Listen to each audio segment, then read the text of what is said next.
Well, there you are. The sun is scorching, you're thirsty. All you can think about is water and ancient bones under your feet. You're wandering through the Sahara, the largest hot desert on Earth. Right now, you're crossing a stretch of sand called Whale Valley.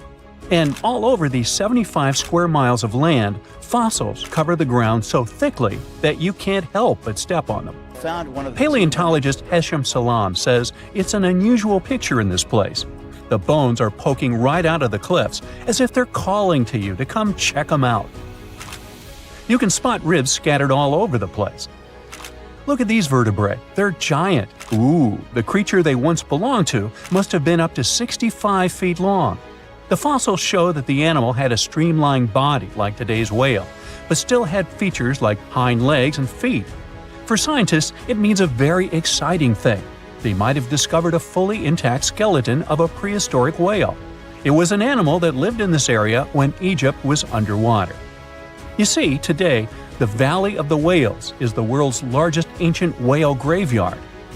You're likely wondering what marine animals are doing in a desert more than 100 miles away from the nearest coast. Well, millions of years ago, this desert was at the bottom of a massive ocean called the Tethys, which stretched from Europe to India. When sea levels dropped, the ocean left behind a seabed covered with fossils. And today, the fossils of some of the earliest known whales rest here, which gives researchers a peek into how today's massive ocean whales may have evolved. The fossils here are super detailed, even with some stomach contents still intact. Uh-oh. Scientists have also found fossils of ancient sharks, crocodiles, and turtles, helping to recreate what this marine world looked like millions of years ago. Now, the first whale bones were discovered in 1902, but it wasn't until the 1980s that people really started to explore the area, only when access to this area became better. Sadly, some fossils had been taken away by collectors before the site turned into a protected area. Most of the fossils are just under the surface, slowly revealed by erosion. Whale Valley gives us an amazing glimpse into millions of years of ancient coastal marine life. But let's move further. Ancient whale fossils aren't the only discovery you're going to make today. For over 150 years, scientists have been puzzled by a strange creature that lived millions of years ago. But now, thanks to some amazing fossils found in Morocco, they've finally figured it out. Look at them. These creatures are called blah blah blah. Nah, I'm kidding. Stylophorans. They look like flattened armor with a long arm sticking out. Researchers discovered these creatures in 2014 and were shocked. The fossils dated back around 478 million years.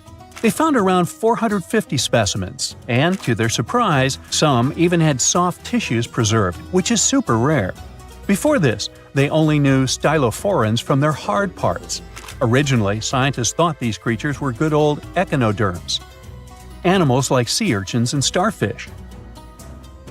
But new discoveries prove that they had a core body and feeding arm similar to modern starfish, complete with a water vascular system to help them move and eat. This finding ends a long debate about where stylophorans fit in the animal family tree. Now we know they're related to echinoderms, but are more advanced because they don't have the typical 5-ray symmetry. Ooh, come here and look at this giant fossil. It was found in the Sahara and gave scientists new insights into the Spinosaurus, the largest carnivorous dinosaur we know about. These 95 million-year-old remains also confirm that it was the first known swimming dinosaur. The Spinosaurus had flat paddle-like feet and nostrils on the top of its crocodile-like head, perfect for staying underwater. It was a pretty weird dinosaur with a long neck, trunk, tail, and a 7-foot sail on its back, so it must have spent a lot of time in the water. At over 50 feet long, Spinosaurus might have been even larger than T-Rex. The first Spinosaurus remains were discovered about 100 years ago in Egypt, but only this new fossil, found in Morocco, helped scientists reconstruct this dinosaur for the first time. Researchers paid attention to the creature's shorter hind limbs and wide claws. These features point to adaptations for life in the water. Its snout and dense bones also suggest it was a swimmer, while its spiked tail likely attracted mates. Hey, good looking, come here often? And here's another astonishing find made in Tunisia, the remains of Machimosaurus rex. Now, so far it's believed to be the biggest crocodile ever. This ancient croc was about 32 feet long and weighed around 66,000 pounds. It was a top predator around 130 million years ago, and its skull was over 5 feet long. Now, this discovery is a big deal because it shows that these crocs stuck around longer than we thought. Before this, scientists believed that they disappeared during a minor extinction event between the Jurassic and Cretaceous periods. Now, let's go back to the fact that the Sahara was once underwater, and some of the largest sea creatures ever lived there. A study published in the Bulletin of the American Museum of Natural History speaks about an ancient body of water called the Trans-Saharan Seaway. It existed between 150 million years ago, covering parts of Western Africa. Scientists spent 2 decades trying to recreate this prehistoric underwater world. They found it was warm and shallow, home to some pretty terrifying creatures, including 5-foot-long catfish and 40-foot-long sea snakes. Yikes! The seaway was cut off from larger oceans for long stretches, which may have helped these predators grow larger because resources were always available. It's a classic case of evolution at work, leading to what scientists call gigantism in isolated environments. But all that water didn't just disappear with no trace. Under the sands of the Sahara, scientists have discovered a massive ancient lake, which they're calling a megalake. Makes sense? This lake formed around 250,000 years ago when the Nile River flooded the eastern Sahara. At its biggest, this lake covered over 42,000 square miles. It's about half as big as Kansas. They also found evidence of a smaller lake, 93 miles west of the Nile, at a slightly lower level and covering 18,600 square miles. All of this adds to growing evidence that once, North Africa had many lakes that might have created migration routes, helping early humans move across the continent. Now, in the Sahara, you can find not only fossils of bizarre animals. In May 2020, some weird rocks with greenish crystals were discovered in a sandy region in southern Algeria's Sahara Desert. When scientists checked them out, they found out these rocks weren't from Earth. They were actually pieces of a meteorite called Erdchak 002. This meteorite is super old, like the oldest volcanic rock ever found. It melted ages ago in the fiery heart of an ancient protoplanet that no longer exists. Researchers had recently published a study in Nature Communications, revealing that they have analyzed lead and uranium isotopes in Erdchak 002 and found out it's more than 4.5 billion years old. Another cool discovery made in the Sahara is quite unexpected. A few years ago, scientists found what they think are the world's oldest colors, and they're bright pink. These pigments were uncovered from rocks that are around 1.1 billion years old in the Sahara Desert. The colors came from microscopic organisms, as animals didn't exist back then. The discovery was made by a PhD student who crushed the ancient rocks and analyzed the pigments. These pink pigments are actually ancient chlorophyll from photosynthetic organisms that lived in an ocean that's long gone. Researchers are now sure that this finding could help explain why larger, complex creatures showed up much later in Earth's history. Before these colors were discovered, scientists didn't know what was missing in the food chain that delayed the evolution of larger animals.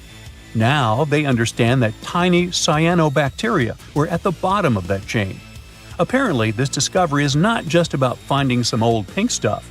Scientists believe it's a breakthrough in understanding the history of life on Earth. Phew! This summer has been turning up the heat like never before. We feel like roasted marshmallows on a sizzling grill. Yes, the world is getting hotter, but some regions have always fought with high temperatures. It turns out people had some inventions to keep themselves cool in ancient times too. Some of them are still functioning, even 3,000 years later. Let's take a look at how people saved themselves from heat throughout history. So, put an ice cube into your cold drink and get ready to hear how people survived the heat. Speaking of ice cubes, do you know that the Persians made an ice storage system? In the deserts of ancient Persia, people had an out-of-the-box idea about how to prevent their food from turning into a melted mess. These ingenious Persians stumbled upon a physics trick that allowed them to create ice in the middle of the desert. They called these cool structures yakhchals, which basically means ice pits. These ice pits were not your ordinary coolers. They were like secret underground fridges. They looked like dome-shaped mud brick structures on the outside, but inside, it was a whole different world.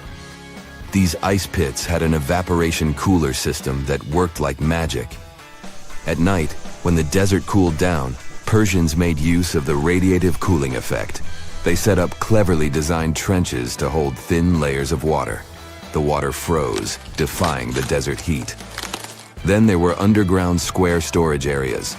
The Persians collected the melting ice water from these cooled trenches, and during the night, they froze it again, making the most of the desert's natural chill. To add to the cooling effect, they built a wall to shade the storage areas from the hot midday sun. And that's not all. They had this fantastic wind-catching contraption called a badger that caught the breeze and directed it right into the ice pits. Fresh air plus ice. Cool breeze. A winning combo. They even had intricate water channels called qanats to bring water to the ice pits and homes all the way from the nearby mountains. As time passed, these yakhchals faded into history and modern technology took over. But hey, there's good news too. Some awesome folks in Iran are restoring these ancient coolers. So, if you ever find yourself in the desert, don't forget to pay a visit to these marvelous places and witness the genius of the ancient Persians firsthand. Now, I want to focus more on the wind catchers because they don't just help make ice cubes. They actually function as a cooling system as well. Back in the day, those clever architectural wonders were all the rage in places like Persia, modern-day Iran, Egypt, and the Middle East. Imagine tower-like structures with openings at various levels strategically placed to harness the power of nature's breeze. These openings were like magical portals for the wind. They captured those refreshing gusts and guided them right into people's living spaces. Basically, they were natural air conditioners. The breeze would gracefully flow downward, cooling the ground as it danced through the building. The secret sauce lies in the details. The tower's height, the number of sides, the openings, and the positioning of the interior blades. Everything plays its role in how efficiently the wind towers work out. Thanks to these wind catchers, ancient societies could enjoy comfy indoor temperatures without sweating. Can you imagine living in those times? Feeling the gentle breeze whisking through your home, keeping you feeling fresh and chilled out? The Persians are often credited for inventing these awesome wind catchers. But hey, don't forget about Egypt. There, you can find traces of similar structures dating all the way back to 1300 BCE. Yes, the invention of wind catchers may have occurred in ancient Egypt, but Yazid in Iran is the city with the largest number of wind catchers. People wouldn't have been able to live there without these ancient ACs because there was almost no rain in the area throughout the year. Now, let's look at these perforated double-skinned exteriors. Imagine dressing up a building with a fancy perforated screen. It's like giving its exterior a stylish makeover while keeping things chill inside. This genius technique, firstly, scatters the natural daylight, so no harsh sunbeams to blind you. The screen also offers shade like a pro, giving the building's interior a much-needed break from the blazing sun. Think of it as a natural sun hat for your home. Placing this screen about 4 feet away from the outer walls creates a breezy, dreamy hallway for fresh air circulation. And hey, they add a touch of elegance to the building too. These structures are sometimes called jali. Jaipur, India, for example, has an average daytime temperature of about 100 degrees Fahrenheit. So these structures are lifesavers. Jalis come in various forms, crafted from cement, earth, and wood. It's a cultural symbol deeply embedded in Indian architecture, You can find its captivating presence in iconic historical buildings like the majestic Taj Mahal and the Grand Red Fort in Delhi. But hey, it's not just a thing of the past. It's still rocking modern architecture scenes, and its charm has sparked creativity in artists and designers worldwide. It adorns the building's exterior, its cross-section showing a larger opening on the outside and a smaller one on the inside. This is where the Venturi effect steps in to show off its physics prowess. As the air flows through the narrowing passage, it picks up speed, creating a difference in pressure between the inside and outside of the building. Air blowing at a higher speed gets compressed, and when released, it cools down. Mashrabia is a wooden lattice or screen used in the Middle East and North Africa. These decorative wonders are like window blinds, but they do more than just look pretty. They're smart too. They give privacy, shading you from the sun, and let fresh air and light in. Some people also add clay pots filled with water, sand, or damp straw to their designs. As hot air breezes through the holes, it also passes through the pot's porous surface. The moisture inside evaporates, cooling the air. This is a perfect low-cost technique for hot and dry climates. It's eco-friendly, and there's no need for electricity. Now, let's fast forward to today.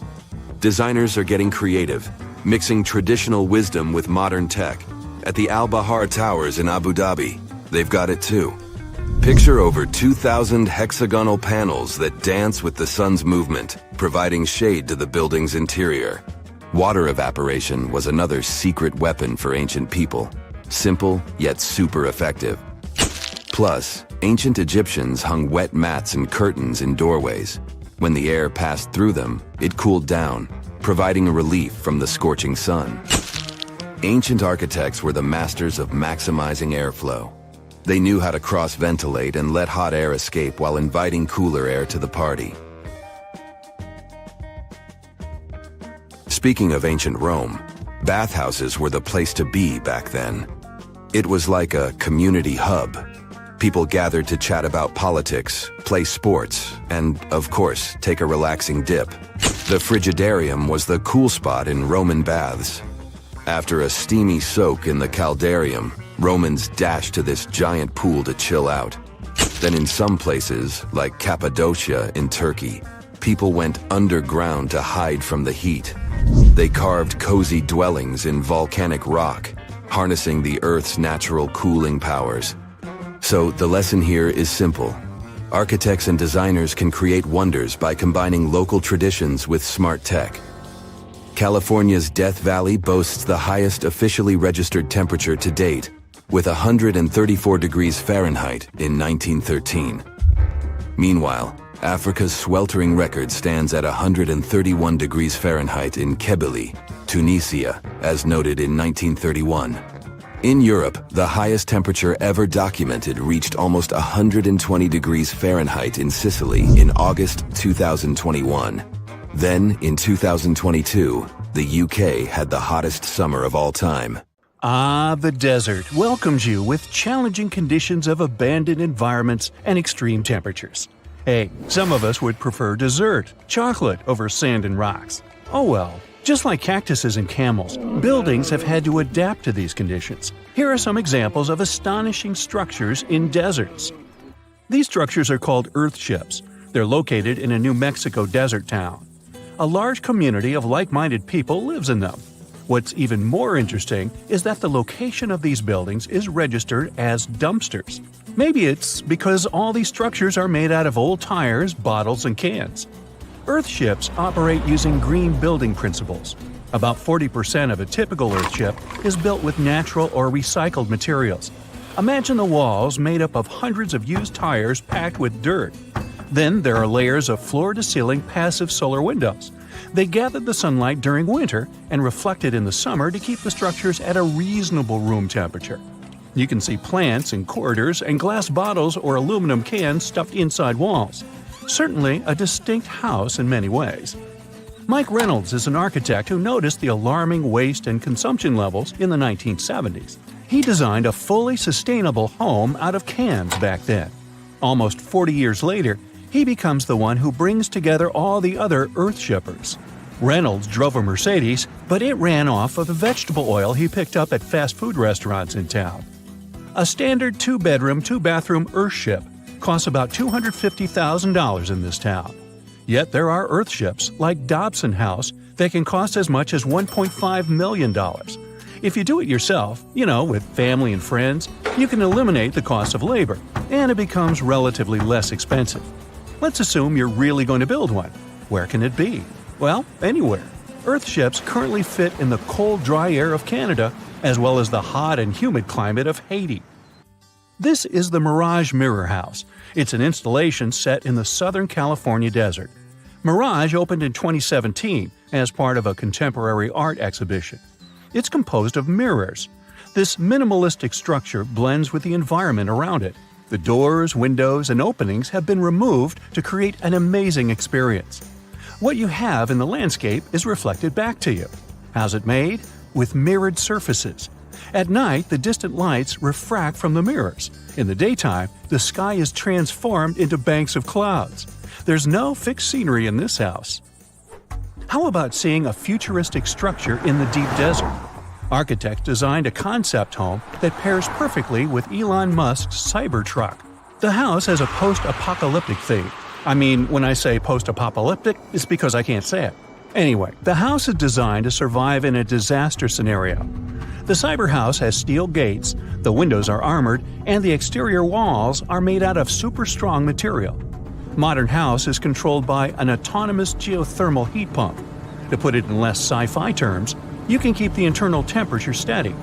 This sleek house has an entrance that can fit the Cybertruck. After all, it's inspired by it in the first place. Plus, the Cybertruck can be lifted to the second floor to be more secure. This is King Abdullah Petroleum Studies and Research Center in Saudi Arabia. Basically, it's a laboratory in a desert. It was designed to demand minimum energy. The architecture has patterns on the walls and ceilings, giving reference to the local tradition of geometric form. The next stop is Swartberg House in South Africa. This one is located near the Swartberg Mountains, but don't get too excited. It's on the edge of the Great Karoo Desert. It's a 4-bedroom apartment. It has a special temperature regulating system. The system works like a shield from the heat in the summer and as a sun trap in the winter. You're looking at the Grand Mosque of Djenné in Mali. This mosque is 52 feet tall. This is impressive because it's made of only sticks and a special mix of mud and other natural elements found in the desert. Petra is an ancient city hidden in the Jordan Desert. The structures are carved directly into red, white, and pink-colored sandstone cliff faces. It's located among the canyons and mountains near the desert.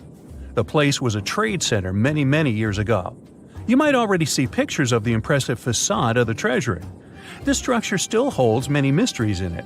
For starters, scientists can't explain how the Nabateans managed to create such a structure thousands of years ago. Did you know that there's another mysterious place in the middle of the desert that has a similar structure to Petra? Madain Saleh was like a second capital of the Nabatean kingdom.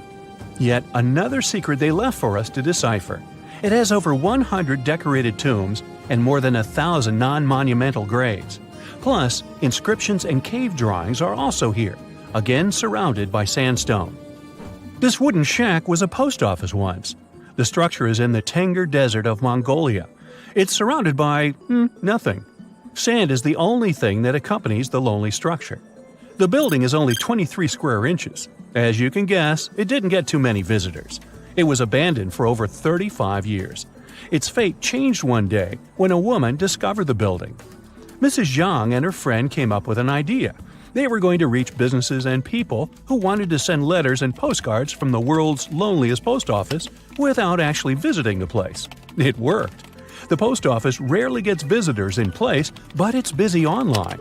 Over 20,000 letters and postcards were sent from the Desert Post Office in December 2021 alone. The place is about 6 miles off the nearest road.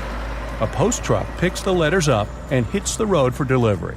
Eventually, they are shipped all over the world. A second destination in Saudi Arabia is King Abdulaziz Center for World Culture. The building has an interesting design. It took nearly a decade to build this complex structure. It's a 321-foot tall tower which stands out with its look. Stone Matters Pavilion is a stone structure in Palestine. The structure spans a surface area of 93 square inches. It has been built entirely out of 300 interlocking stones that mutually support each other. The concave roofs, and yes, they look like giant bowls, are designed that way to collect rainwater. The structure is in Iran. Interestingly, in Iran, the evaporation rate is 3 times faster than the world average, so this bowl-like design comes in very handy. It captures the water in a way that the water can form a single mass as a whole before it evaporates. The outer shell of the roof system collects rainwater, but it also works as an additional shading. It makes air move freely, designed like a cooling mechanism for both roofs. Eco Lodge in Egypt is the next stop. The project is built in a place that overlooks the desert and is constructed using locally available materials like sun-fired bricks and palm wood. The building is an example of traditional architecture. There's a water basin that lets in the air to keep the interior cool. A worthy mention is the CID Interpretation Center in Chile. Chile's Atacama Desert is among the top tourist destinations in the country. To help the tourists, architects designed a visitor center as part of the infrastructure for the wind farm. Here, the cold winter months don't freeze people because the large windows make the most of solar heating. What's even more interesting is that the building is designed to go completely dark at night. Imagine you somehow bumped into the building by accident. Black Desert House is a building respecting the stars. At night, this house goes completely dark. It dissolves into the night, so the stars can appear more prominent. Now, any mysterious desert buildings you know that aren't on this list? Let us know in the comments. Phoenix. This sizzling gem in the Sonoran Desert isn't just another American city. It's more like a giant oven where you can throw a party, as long as you don't forget the ice. Seriously, if you find yourself here in the summer, brace yourself for some serious heat. We're talking about temperatures that regularly pass 100 degrees. And in 2024, Phoenix hit 110 degrees 55 times during the summer, tying the record set just the year before. Now, I get it if you're not a fan of hot weather, but apparently a lot of people love living in a sauna. Phoenix ranks as the 5th largest city in the United States, and it is the capital and most populous city in Arizona, with 1.7 million residents as of 2024. And if we're talking about the metropolitan area, also known as the Valley of the Sun, the population is almost 5 million. Yet, good luck finding someone actually born here. Out of every 4 Phoenix residents, 3 were born somewhere else. Believe it or not, Phoenix wasn't always this bustling, crowded place. It became one. A few decades ago, it was just a sleepy little dot on the map. Back in the 1940s, the population was around 65,000. It wasn't even close to cracking the top 100 list of the largest U.S. cities. Now, at that time, Phoenix was mostly an agricultural hub, and its economy revolved around what they called the 5 C's: cotton, citrus, cattle, climate, and copper. But things really started to change in the 1950s thanks to one life-changing invention. Drumroll please? The air conditioner. Actually, it was the portable version that came out in 1945, created by an American inventor named Robert Sherman. Phoenix residents owe a lot to Robert for making life bearable during scorching summers. Before AC, people in Phoenix would literally move their beds outside and build sleeping porches. They'd protect that kind of outdoorsy space with light curtains or some kind of net to keep the dust and bugs out. Fun. Anyway, the point is that the air conditioner played a big part in making Phoenix an easier place to live.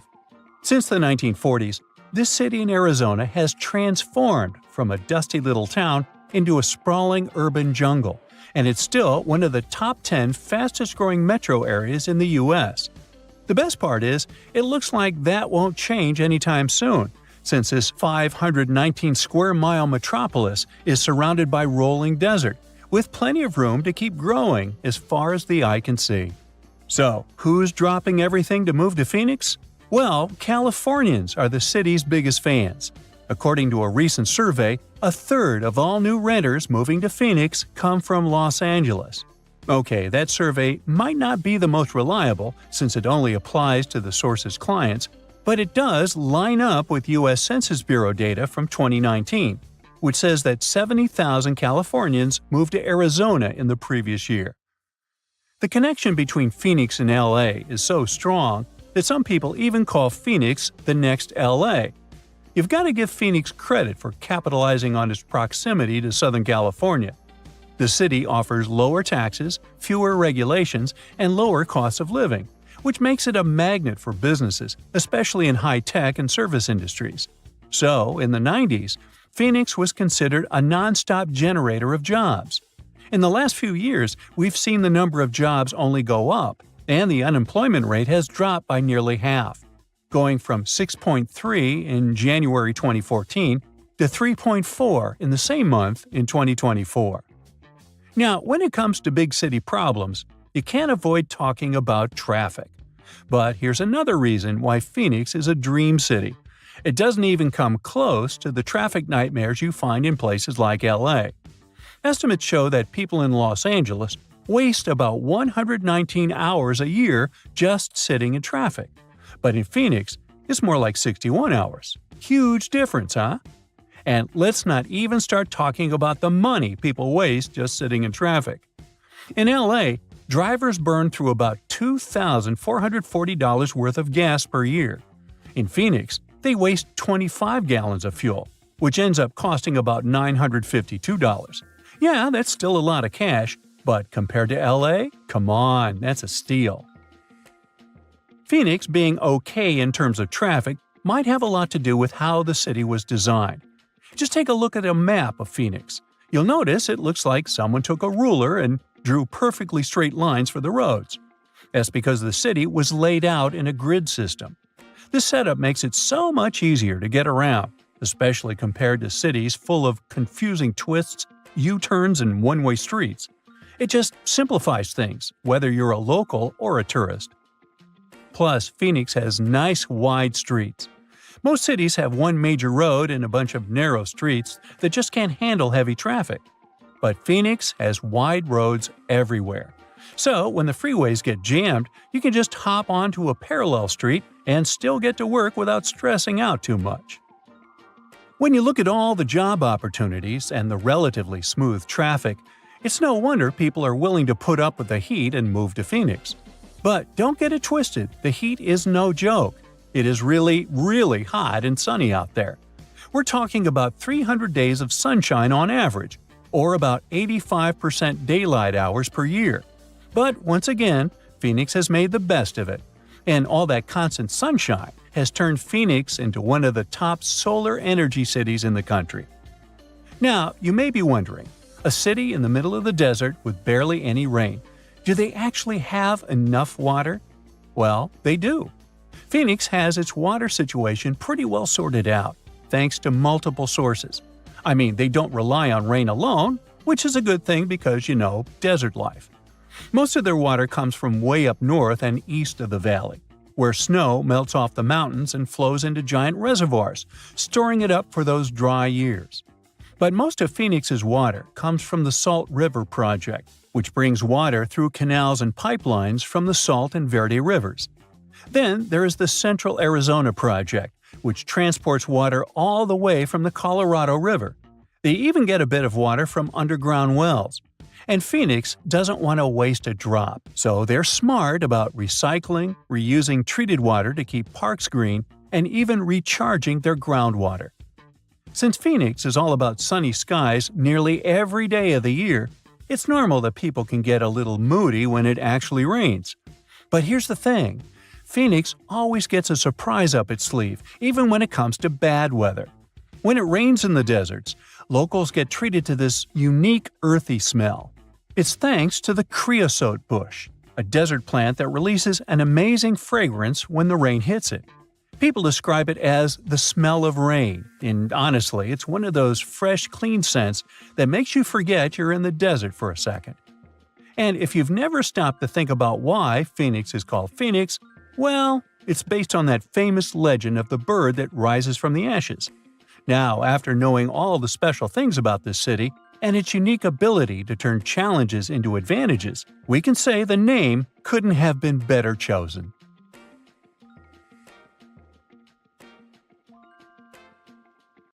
In July 1990, 4 Czech guys decided to go on an adventure to find the Mongolian death worm, a creature that might have inspired the monster you've seen in the movie Doom.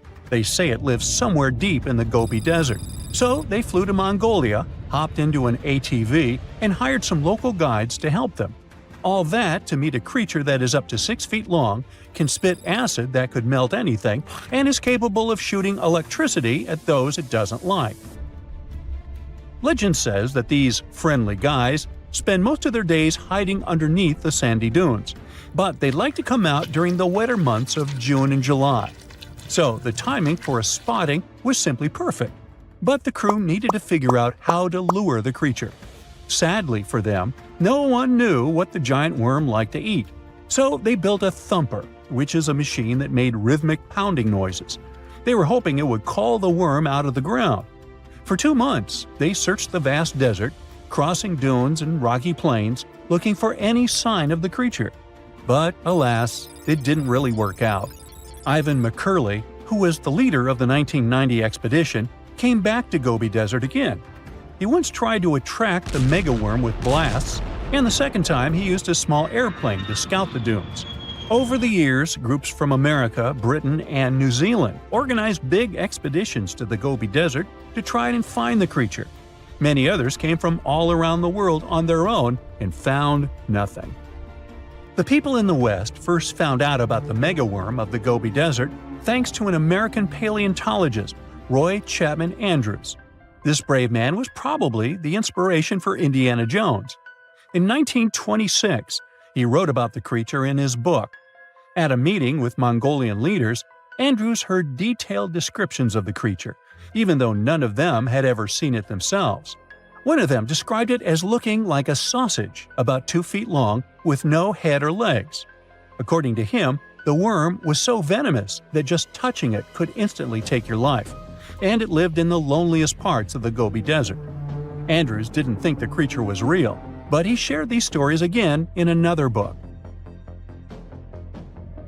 In May 2005, 4 friends from Great Britain who searched for monsters professionally decided to try their luck.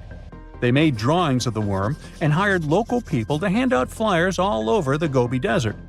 These flyers offered a reward to anyone who could give information about the worm or even bring them a specimen. They thought loud sounds that other explorers tried would scare the beast away. Some told them it likes damp conditions, so they came up with a plan to block streams of water to create wet areas that would lure the worm out.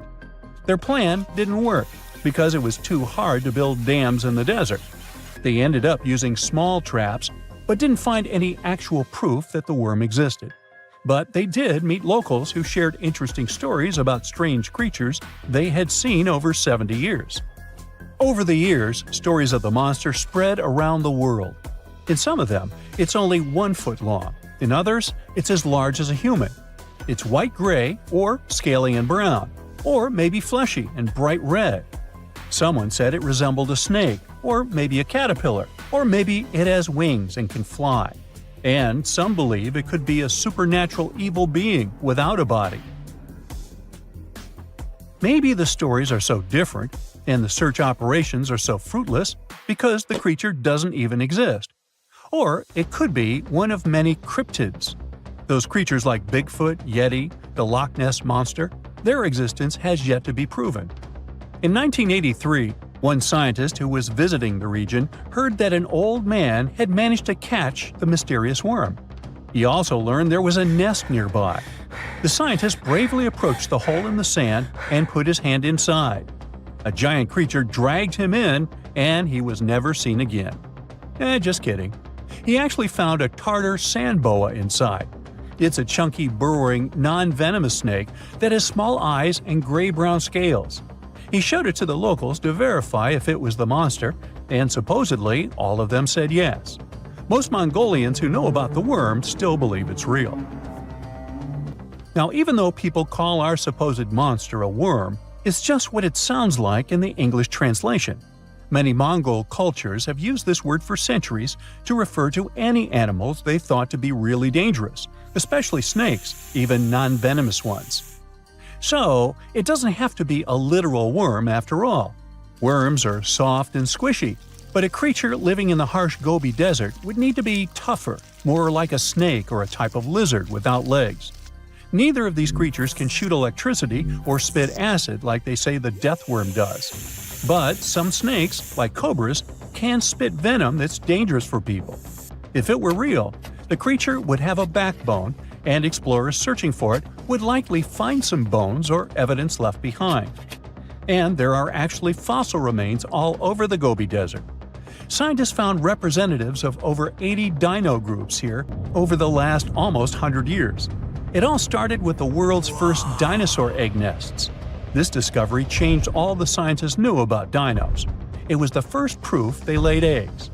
In the following 2 years, the same expedition team unearthed over 100 dinosaurs and took them to the American Museum of Natural History, where you can still see them today. Some of them were swimming around in the Cretaceous Sea that used to be here about 71 million years ago. They resembled modern birds. The mystery of the megaworm is still unsolved, but there used to be another mystery scientists finally managed to explain. Back in the 13th century, a famous traveler, Marco Polo, not the guy from the swimming pool game, crossed the Gobi Desert. He thought he could hear mysterious noises, like the sounds of musical instruments such as drums. He wrote about it in his book and believed he might be hearing the voices of restless spirits. Scientists call these noises singing sands or booming sands. Unlike the squeaky sound you might hear when walking on a sandy beach, these desert sounds are much louder, like a musical instrument playing deep, haunting notes. Over the years, people came up with all kinds of ideas about what caused the sounds, like underground water or winds making the sand vibrate. Not all dunes can do this, and scientists wanted to figure out why. Sometimes the winds might cause a small avalanche on the side of a dune, and then you can hear the magical sound start. But this is rare. So, to study it, scientists had to help the dunes sing. They climbed to the top of a dune and slid down on their backs, using their hands and feet to push sand down. As the sand tumbled, the sound started softly and got louder. They could even feel the vibrations with their hands. So they found out that for a dune to sing, a few special things need to happen. The grains of sand must be the right shape. The dune has to be big, and the sand must be very dry, so no singing after it rains. Inside the dune, there's a hard layer of packed sand that acts like a giant speaker. This layer bounces the sound waves back and forth, makes the noise louder and louder, and creates a haunting melody that can fill the desert air. In other words, the dunes can play tunes. Yeah, sorry, I couldn't help myself with that one. When you think of an epic desert scene with blazing sun, endless dunes, and those magical little oases, you probably picture the legendary Sahara, right? But what if I tell you that 11,000 years ago, this vast expanse of hot sand looked totally different than it does today? Yeah, I don't know, I wasn't around then. But I'm told that back then, what we now call a desert was a lush paradise, brimming with lakes, rivers, grassy plains, and even woodsy forests. So, where did all this water go? There are many stories about the distant past of our planet when deserts were covered with jungles and forests, and then something happened, like changing climates or colossal earthquakes, and it all turned green lands into dunes. But how about a theory that Sahara became a desert because of humans and goats? The Sahara has seen its fair share of wet and dry drama throughout the ages, mostly thanks to little shifts in Earth's orbital tilt, causing variations in how much solar radiation hits the atmosphere. There were even times called the African humid periods, when the rain would pour in and transform the dry landscape into a bright green haven. But between 8,000 and 4,500 years ago, something really funky happened to this region. Certain areas went from humid to dry way too fast to explain it by just orbital changes. In the blink of an eye, the lush Sahara turned into the Sahara we know today. Now, if you ask scientists why it happened, They will tell you, "Oh, it's just poor parameterization of the data." Bet you didn't get it, did you? What? Well, right, let me translate it from scientific to common human. It means they really don't know the answer themselves, and they got a bunch of missing puzzle pieces. But as scientists sifted through ancient dirt and pollen samples, they spotted a quirky trend. Wherever there were pastoralists, also known as humans with their domesticated animals, the plant life seemed to shift. It was as if every time humans and their furry friends meandered through the greenery, they turned it into scrub and desert right behind them. Oops. Yep, chances are that by overgrazing, humans were sapping moisture out of the atmosphere, since plants give off moisture, which helps make clouds and making things even sunnier, leading to a quicker end of the humid vibes. Plus, our ancestors may have been getting a little too cozy with fire for land management, further speeding up the desert takeover. Anyway, scientists are sure that this lush Sahara would have turned back into desert eventually, even if humans hadn't shown up, thanks to Earth's natural rhythms. So there's no need to pin this abrupt change solely on humans. It could simply be about nature getting feedback from vegetation and dust cycles. It's difficult to determine what caused these changes, as it's all interconnected. During the last humid period, the Sahara was filled with hunter-gatherers. As things got a little drier, they started herding animals for food. The weather pushed people to herd cattle. It's also possible that grazing sped up the landscape degradation. So, which came first, the chicken or the egg? Or in this case, the human or the cow? It's tough to tell with the evidence we have now. Now today, it's safe to say that water is no longer that big of a problem in the Sahara, even though it's a huge desert and the times of lush forests there are long gone. But technology's got us covered.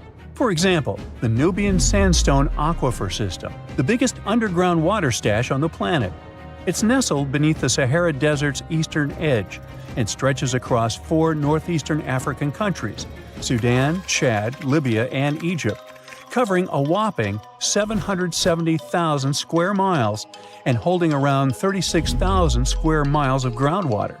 Just look at the pipes transported when it was being built. It's the world's largest irrigation project. No wonder it's feasible to thrive in the Sahara today. But imagine thriving in the Sahara Desert with just one water source. Sounds like a tough gig, right? But the ancient Garamantes did just that, surviving and even thriving for nearly 1,000 years without monsoons or rivers flowing to their desert paradise. These clever folks were the trendsetters of urban life in the sands, and even the Romans couldn't help but notice their genius. While many thought they were just desert-dwelling savages, the Garamantes were busy building an empire in one of the toughest climates on Earth. But how did they do that? Well, they got crafty and dug a whole bunch of underground tunnels to tap into a massive sandstone aquifer. They were literally squeezing every drop of life from under the dunes. But recently, research showed that the Garamantes weren't just hardworking, they were pretty lucky too. The Garamantes had an underground aquifer that brought water up to a hill where they built over 500 fogaras, which are irrigation systems, some stretching as long as 2.5 miles. It was like sipping water through a straw, which let them irrigate their crops for nearly a century, especially since even a little rain would help recharge the system. But eventually, due to rain insufficiency, the aquifer ran low, and reaching it again would have meant digging more tunnels and relying on more people. That's a tough problem, considering these people were in the middle of food and water shortages. Guess I don't need to tell you what happened to the Garamantes, do I? The fall of the Garamentian culture might be linked to several factors. It may have been due to climate changes, or they may have simply used their water resources too much. Back in the day, the Sahara Desert was actually fertile agricultural land, thanks in part to the cool irrigation system the Garamentians created. But since fossil water isn't something you can replenish over time, the groundwater levels dropped pretty low. This likely played a big role in the kingdom's decline by the late 7th century CE. That sounds like someone who hit a lottery jackpot, used up all the money, and went back to their original not-so-cool job once the bank account got fully drained. Oh, by the way, Even if the Garamantes left some secret wisdom messages for us, the chances are we'll never get what they wanted to tell us. Nobody really knows what language they used, and their texts are nearly indecipherable to us today. But let's go back to the Green Sahara. So it transformed into a desert about 4,500 years ago. But today, we can understand how people lived in those times in the Sahara thanks to natural parks in Africa that have the ultimate outdoor art gallery. There are well over 15,000 ancient paintings and carvings depicting everyday life from around 11,000 years ago. However, if the carvings aren't enough for you and you feel like visiting an actual green desert, all you have to do is book a flight to California. One of the most beautiful phenomenon in the world, the super bloom, takes place here. Look at all these colors: orange, green, pink. It's a miracle. Wildflowers bloom right in the middle of a hot desert after several years of rainfall in dry places. It's such a bright and colorful landscape that super blooms can be seen from space. This rare phenomenon can be observed in other arid places and deserts in western and southern Africa, Western Australia, and Chile. In all these places, the weather is very hot and dry in summer. Mild humid air comes in winter, and this is the ideal environment for mass flowering. Flower seeds that lie in desert sands can wait for decades before starting to produce flowers. When the hot sun destroys all the weeds and grass, and the rainfall becomes enough to moisten the soil, the seeds are kind of like, well, okay, now it's our turn to play a big game. And then hundreds of thousands of tourists come to take photos and post these beautiful pictures on social media. And this, unfortunately, is one of the main dangers for flowers. Therefore, if you find yourself in a place like this, don't pick the flowers and don't trample on them. Stay on the path, don't litter. Take only pictures and leave only footprints. You get it? Good. Something exciting and kinda unexpected popped out among the rocks of the Ica Valley in Peru. The bones of a really old whale that lived almost 40 million years ago. At first, no one was really impressed because the bones they found were big and weirdly shaped, so people just thought they were looking at giant boulders.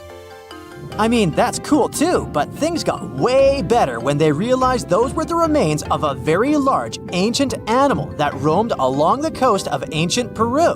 Plus, it was probably the heaviest creature that ever lived. Sorry, blue whale, I know you worked hard to get to the top. The length of over 100 feet and weight of more than 200 tons brought you the status of the biggest animal on our planet. But it seems you've held the title long enough. Time to hand it over to our next candidate, and that one's really gigantic. This ocean beast was probably shorter than the blue whale, but heavier, with a weight that could be between 93 tons and 370 tons. If it's closer to the higher number, it'll make Pericettus the biggest animal ever known to have lived on Earth. And it seems its weight was the result of having extremely thick, dense bones. You can see such bones today in manatees or some other early whales. Dense bones are a great tool for such marine mammals. This feature makes them heavy and allows them to stay submerged most of the time. But at the same time, if their body was too heavy, they would end up sinking all the time and they would waste too much energy to move back up to the surface. So, to avoid sinking, marine mammals need to have enough lighter tissues, like muscles and fat, to help them float in the water without using too much energy. Now, scientists didn't have the whole skeleton, which makes it hard to tell how big the animal was, but they used the ratio of the heavy bones to the lighter tissues in other marine mammals to estimate the overall weight of this giant ancient whale. Experts found these fossils about 13 years ago and spent the next decade freeing the whale from the rock. Its anatomy and age showed this whale was a cousin of Basilosaurus, a whale that had a long snout full of sharp teeth, and a sleek body similar to that of an eel. Even if Pericettus wasn't bigger than the blue whale, it was still a giant that ruled the ocean depths. Unlike modern whales, there's a possibility that this ancient fellow was a predator that liked to go after bigger prey. And this also changes how we see the history of whales. Scientists used to think these magnificent creatures became really big about 5 million years ago when they started eating lots of small creatures. But here's the proof that giant whales existed even before that. But it's still unclear how this whale managed to find enough food to sustain its enormous body. Plus, it's still hard to tell what exactly this ancient creature had on its menu. It was pretty large and not such a fast swimmer, so it's possible it searched for food in shallow waters. Then it probably ate crustaceans, clams, or some other small animals hiding in the sand. One theory says it was a scavenger, which basically means it munched on remains of everything that would come its way. It's not so unusual to find marine animals in deserts. Many of these regions used to be covered with water anyway. The Sahara in Africa is a perfect example. About 50 to 100 million years ago, this was not a dry desert, but a shallow saltwater body called the Trans-Saharan Seaway. The land is not wet there anymore, of course, but people who lived in that area knew about it because they used to find old shells across the desert. The sea was about 164 feet deep. That sounds enough for a nice swim. Some would say this area looked like modern Puerto Rico, with lots of sun and shallow water. Mangrove forests were a common thing as well as seafloors covered with mollusks, like snails and clams. The marine sediment that was left behind after the sea had dried up is full of different fossils. And the animal that lived in that ancient underwater world didn't look friendly. Plus, they were much bigger than their relatives from modern times, so a regular-sized human would end up as a snack, not even a whole meal. Normally, when animals live on small islands, they can become much bigger than their relatives from the mainland. This is something we call island gigantism, and it happens because there are more resources or fewer predators on islands. Maybe the same thing happened in the Trans-Saharan Seaway. Even though it wasn't an actual island, the water moved in and out, which created little pockets of water. And specific conditions in these pockets might have helped animals grow bigger. So we're talking about giant sea snakes, catfish, and fish that no longer exist today. One had incredibly strong jaws, and the animal used them to eat hard things and even crush shells. Their teeth showed they were fierce predators other animals had every reason to be afraid of.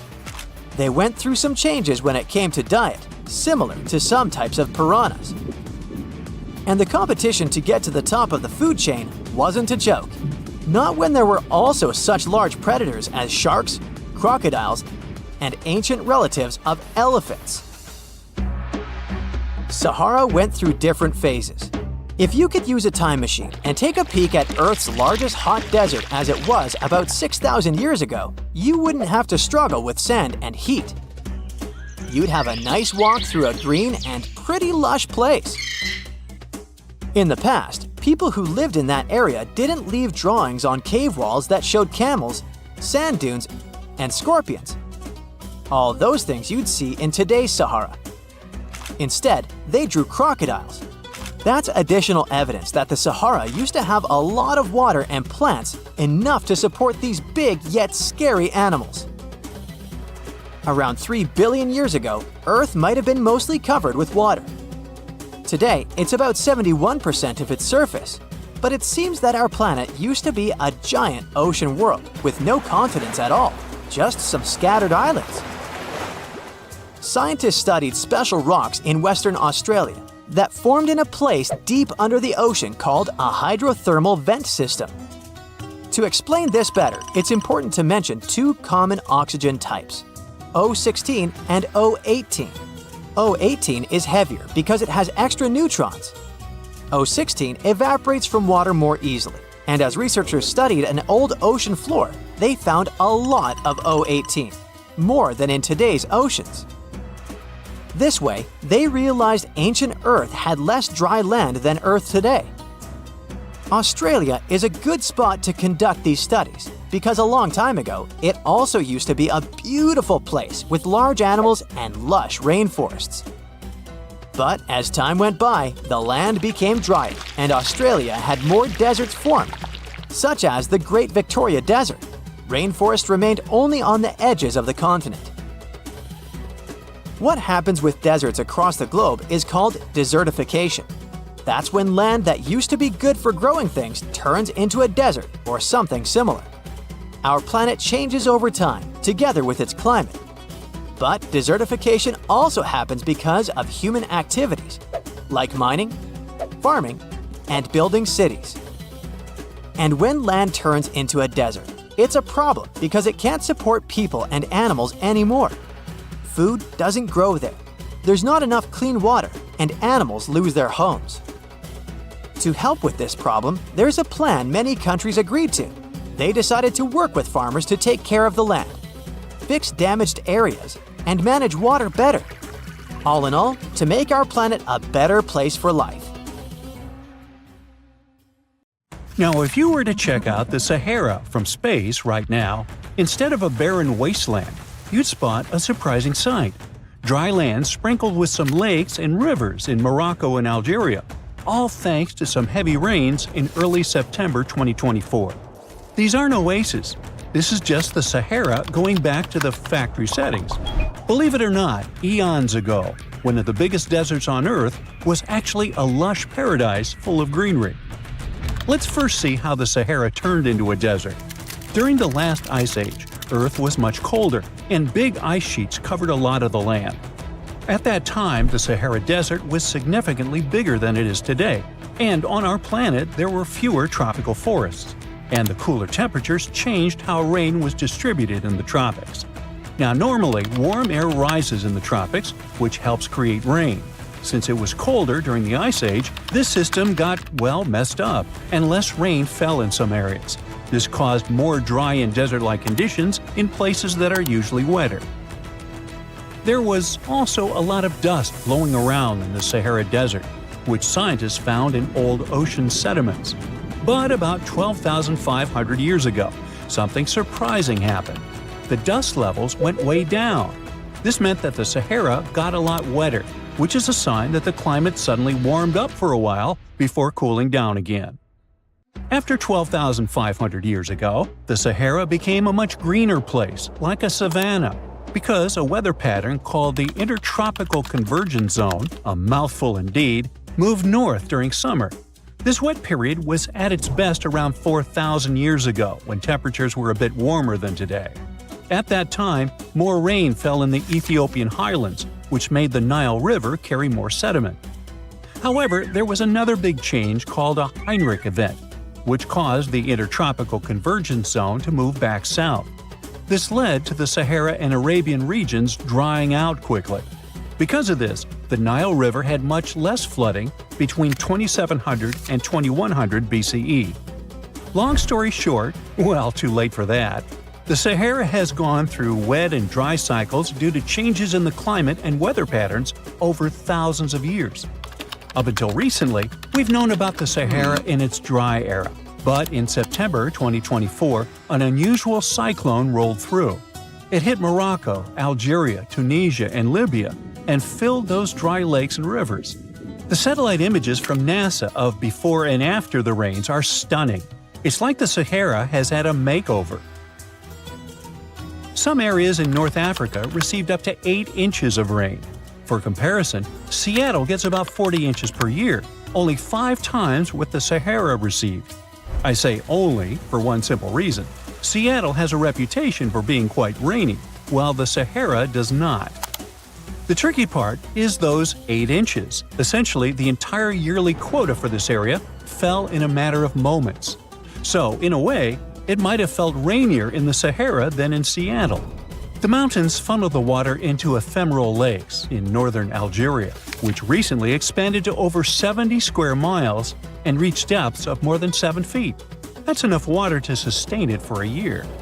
So what exactly are these ephemeral lakes? Well, they're basins that fill up for a short time each year, but might stay dry for several years if the rain doesn't cooperate. Sometimes water flows into them from a small surrounding area, or it can just be good old-fashioned rain. Now, a big question arises. How come these lakes exist in the first place? Well, generally they form because there's excess water trapped on the surface. But the soil in the Sahara is incredibly dry.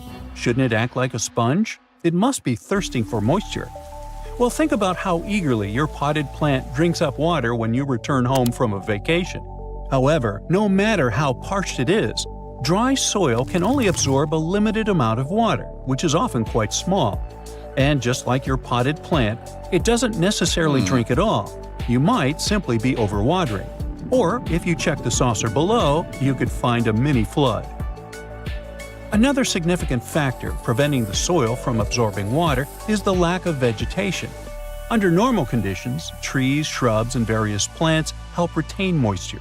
In the desert, however, it's nearly impossible. There may be a few palm trees, but that's about it. This also explains the formation of those temporary lakes. Precipitation that isn't held by plants accumulates in low-lying valleys and depressions, creating these fleeting bodies of water. These lakes may only last for a limited time, but that doesn't mean they shouldn't have names. For instance, the beautiful lake adorned with swaying palms that you see is called Lake Yasmina, located in the oasis town of Mirtsoga. In certain areas of the desert, where the dunes rise, it may appear as though you're looking at a mirage, but it's not. The sand dunes are partially covered by water. Remember how I mentioned 8 inches? Well, that's not entirely accurate for some regions. In fact, there are places where the flooding is so extensive that the palms are submerged up to their crowns. Now, the last time we saw a downpour this intensive was 30 to 50 years ago. But this rain is more than welcome. After 6 consecutive years of drought, Morocco really needed it. Lakes that had been dry for decades, like Lake Ariki, are finally getting some much-needed water. A recent analysis revealed that out of the hundreds of storms that have hit the region since 2000, only 6 brought enough rain to start filling up this lake. And of those, only 2 resulted in a lake level higher than what we saw in September 2024. So while this torrential rain seems like a blessing, the big question is, will it last? The answer is yes. When humid air from near the equator meets the hot, dry air from the north, the Sahara Desert tends to get more rain. Scientists say this collision zone is shifting further north as the planet warms, and it warms, so it's likely to keep moving that way over the next couple of decades. So I seem a bit overly optimistic about this, and the truth is, the news isn't entirely positive. The reality is that no one was truly prepared for a flood situation like this. Moreover, remember that this isn't some Southeast Asian country where people are accustomed to dealing with water. This is the bone-dry Sahara. That said, I think you know what I'm getting at. Tragically, at least 18 people lost their lives to the intense rains in southern Morocco. The authorities are gearing up for even more heavy rain in the region. But if that's the case, could it mean the Sahara is facing extinction? And what would that even mean for us? It might sound a bit strange, but our planet actually relies on deserts, and the Sahara is no different.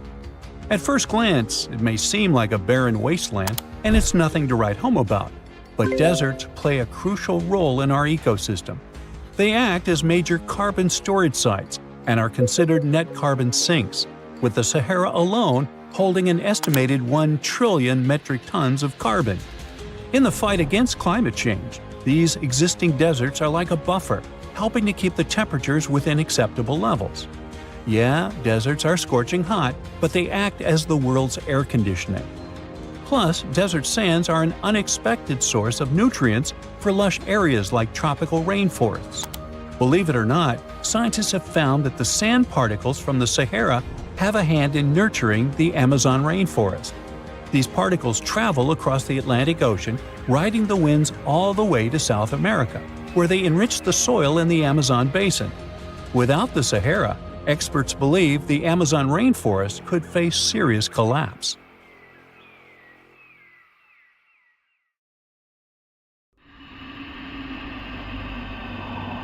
You're walking along a hot desert under the scorching sun. You run out of supplies. There's no more water. You dream about rain, but there are no clouds in the sky. With each step, you lose more and more strength and fall. You notice a small pond nearby. Is it real water or just a mirage? You can't get to your feet, so you crawl there. The water is getting closer by the minute, but not because you're moving towards it.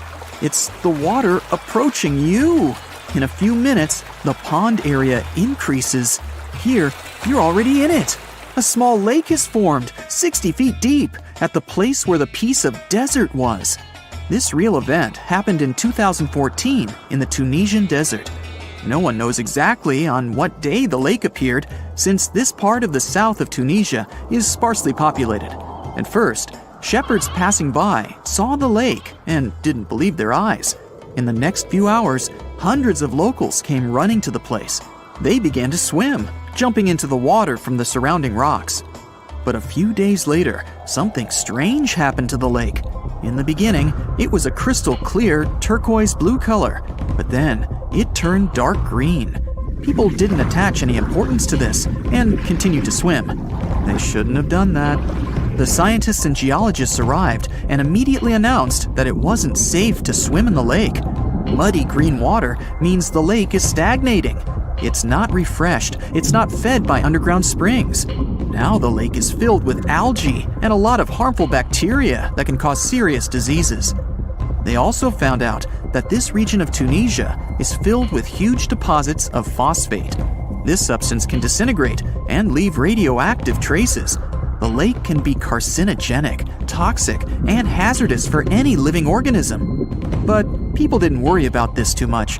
They walk in the middle of the desert, while the sun heats the air to 104 degrees Fahrenheit.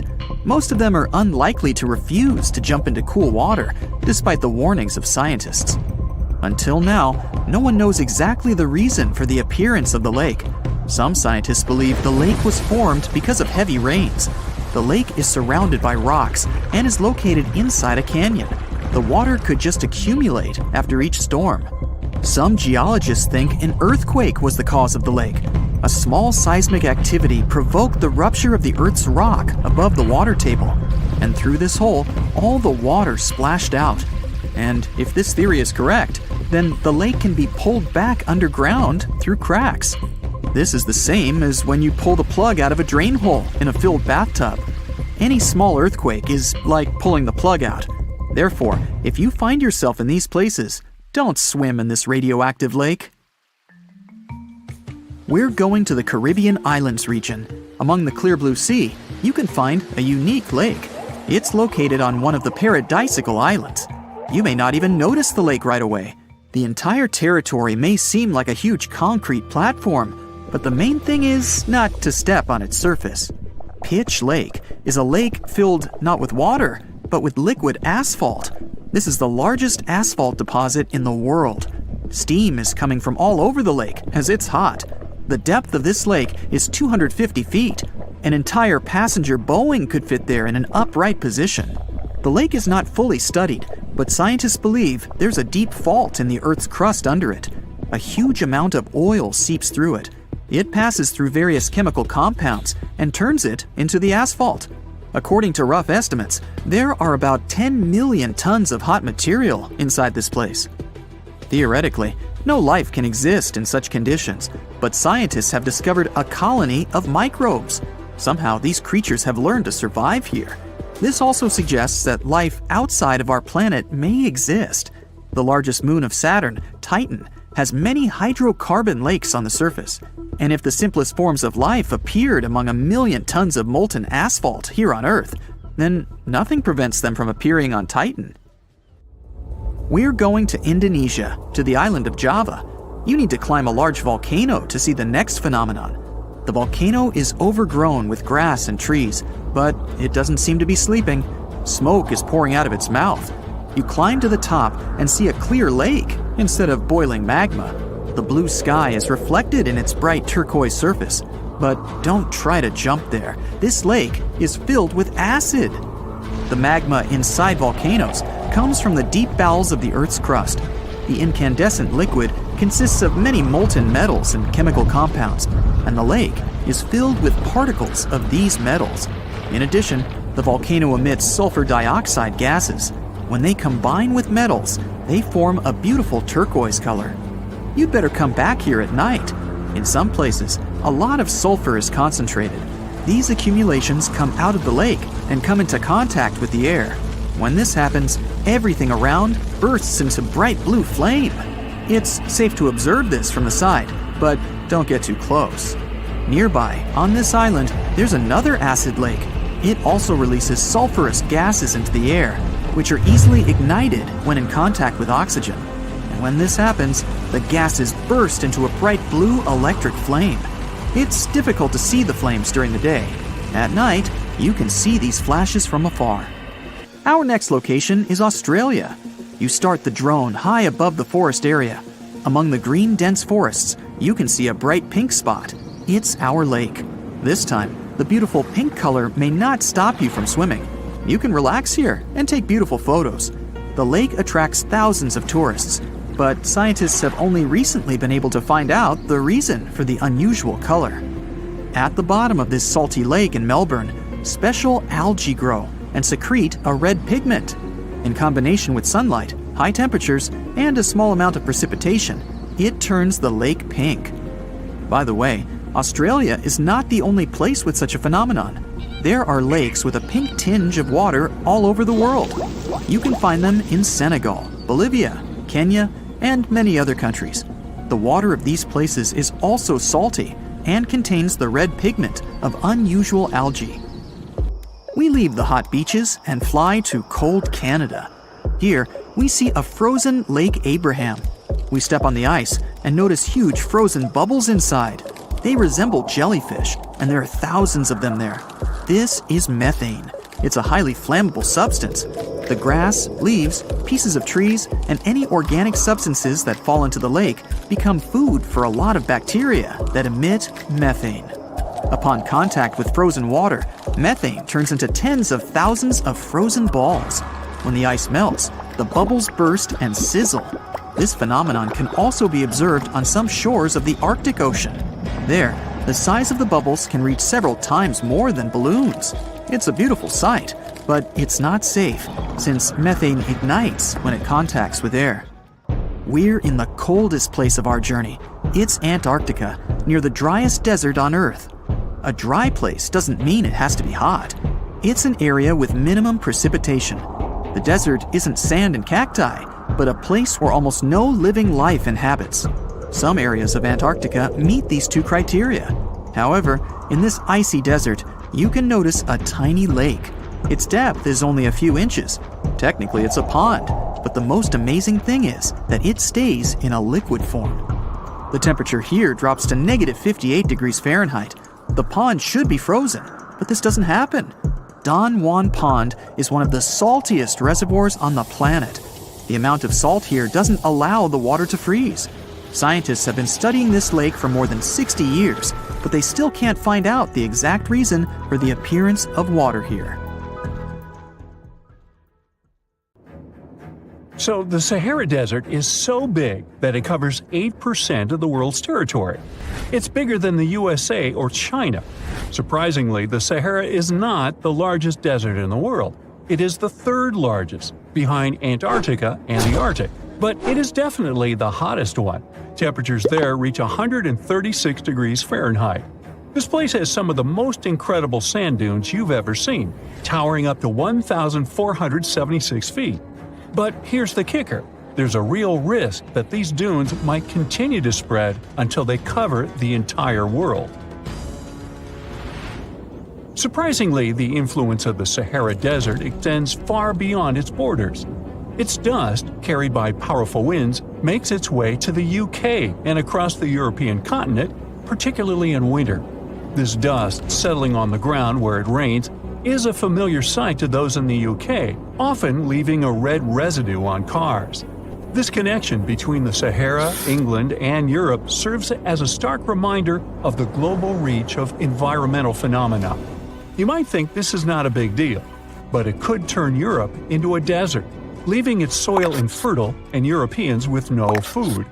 Soil is a fundamental aspect of human existence, just as crucial as clean water and air. Without it, we're left with nothing but a bleak and barren landscape. The Sahara Desert has already made its jump across the Mediterranean Sea, which is concerning and could change the landscape forever. 1/5 of Spain has already turned into a desert. The next victim is Italy, which also faces the problem of desertification. In fact, almost all European countries have the same issue. According to an expert, the land that has not changed for nearly 2,000 years will become mostly rock, and people living on this land will be gone. 60% of the soil in Moldova is gone, and the problem has expanded beyond the Black Sea. It has reached China and Mongolia, thousands of miles away from the Sahara Desert. All of this causes losses of $4 billion a year. The threat is so significant that even the UN has gathered the necessary resources to solve the problem as soon as possible. Italy is sending help to Africa to stop the Sahara Desert from expanding. If this process does not stop in the next 10 years, millions will be forced to leave their homes. The Sahara Desert is growing for approximately 30 miles per decade. You do the math and see how long it will take to cover Europe. Since 1920, the Sahara has expanded by around 10%. But not all hope is lost because more than 172 countries have joined to put a stop to the desertification of the world. The World Food Program is a project that aims to help bring back green land that was once present in the Sahara. When they told people who called the Sahara home what they were about to do, the latter basically laughed in their faces and said it was impossible. But when you have a specific goal in mind, the impossible becomes possible. If we traveled back around 5,000 years into the past, we would see a beautiful forest with lush green trees and grass. Africa's climate has been changing for 21,000 years, from fantastic greenery to uninhabitable deserts. This has to do with Earth's rotation and the monsoons that bring water to this dry continent. But with the help of scientists and some clever tricks, we can bring the greenery back and stop the Sahara in its tracks. The Senegal River serves as a border between the Sahara Desert, Senegal City, and Mauritania. When you look at this area from space, you'll see how the desert is expanding to Senegal because the vegetation along the riverbank is almost non-existent. Forests can serve as a barrier, stopping the sand from getting blown away and the desert from expanding. An effort to create a great green wall is being made, and how they do it is actually quite impressive. Nothing has been growing in the currently restored area for more than 40 years, making locals find other places to call home. People were thrilled when they saw that the land could be restored. They're very committed and learn to work with the soil and grow food. At the same moment, more than 30,000 hectares have been restored and transformed into lush greenery.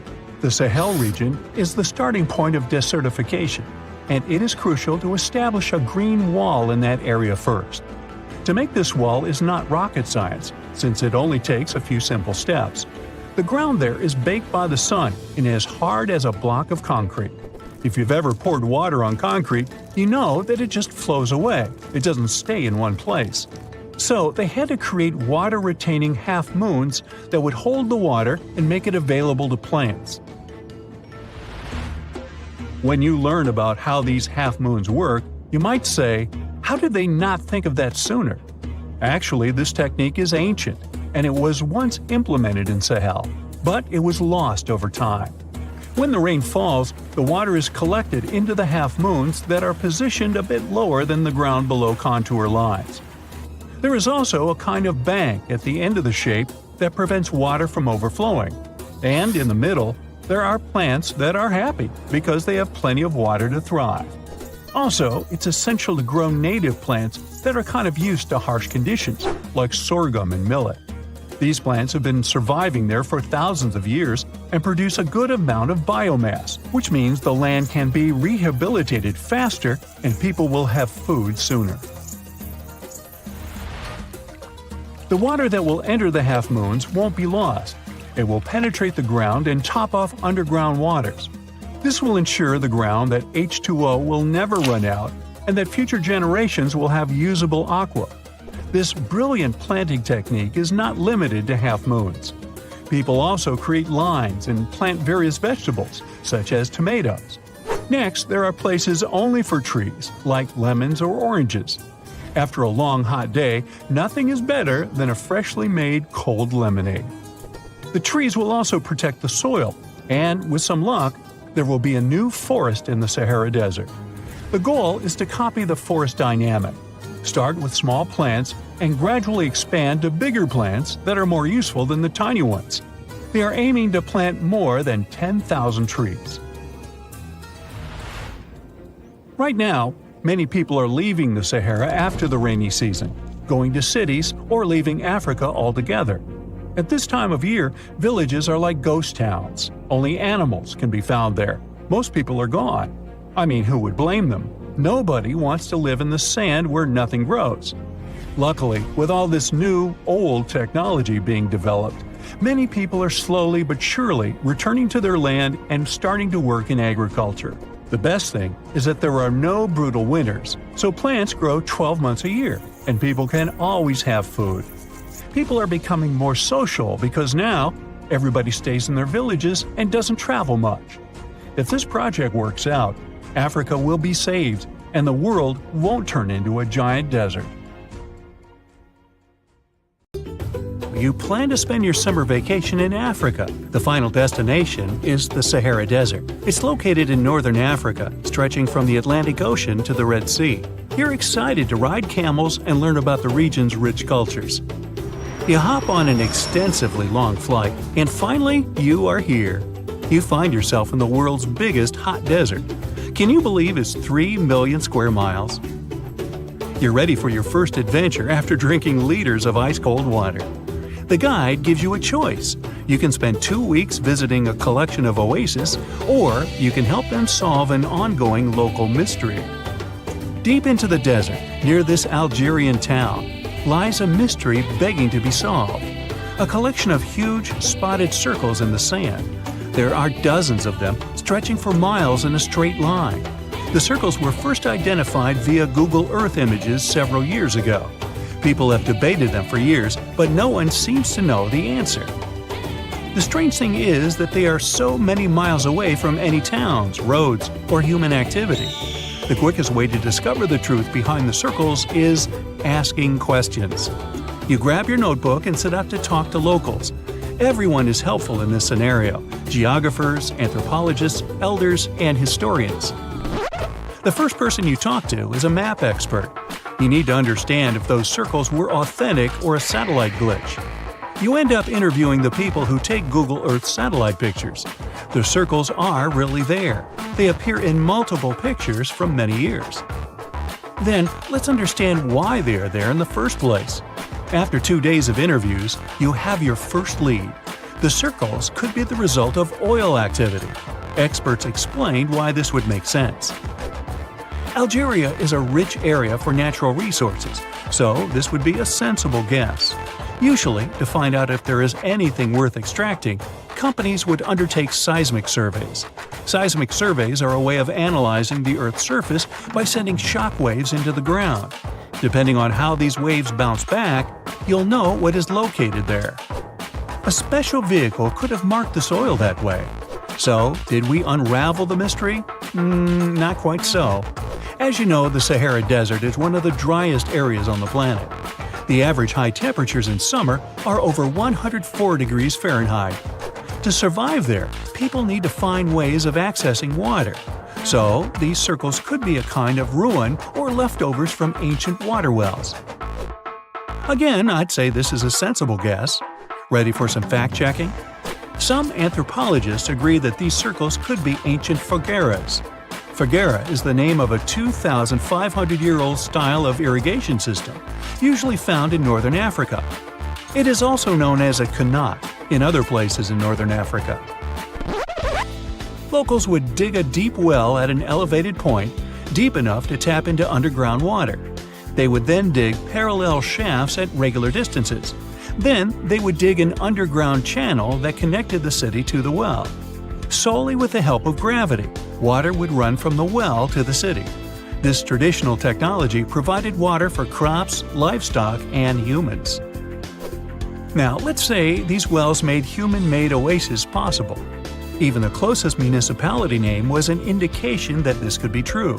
The name Fogueret Essaouira is actually named after Fogueres, these ancient wells. Now, this lead was proving to be very accurate. You decide to travel over there to see for yourself. You take a local bus, sit back, and enjoy the ride. The landscape in northern Algeria is filled with ancient-looking towns. You even see ruins of wells along the way, on the outskirts of smaller cities. Opening Google satellite images, you can see the Qanat's markings on the ground, a series of holes running down several miles. But as soon as you arrive, you find out you were wrong. Dale Lightfoot, one of the world's leading experts on Qanats, said that the circles were definitely not Qanats. Even the satellite images confirm this difference. Uh-oh, we were so close. Apparently, Qanats or Fagras would not run down a straight line. They wouldn't be shaped like circles. Another clue that this wasn't the case was that there were no towns at the end. The circles were really far away from any human activity, and Qanats were explicitly built to provide water for human settlements. Well, it sure was a good try. You almost gave up on this mystery when you decided to take one more field trip. It was days of preparation, pick up cars, food, equipment, all so that the mystery of the Sahara Circles could be unraveled. On the first day, you drove over 99 miles into the desert. You were always curious to see what this part of the world looked like. Over there, you see nothing but mustard yellow dunes. The night sky is pretty decent though. You can see the entire Milky Way with your own eyes. You set up camp and sleep under a canopy of stars. The next day, tension grows. There's no cell reception. Oh dear. But thankfully, you added the coordinates of the circles to your Google map. And surprise, the offline mode works out there. You follow the coordinates, but it leads you astray. You start to get nervous, thinking this was all in vain. But you and the team get into the car and drive a few more miles past the coordinates on your phone. After a very bumpy ride, you can't believe your eyes.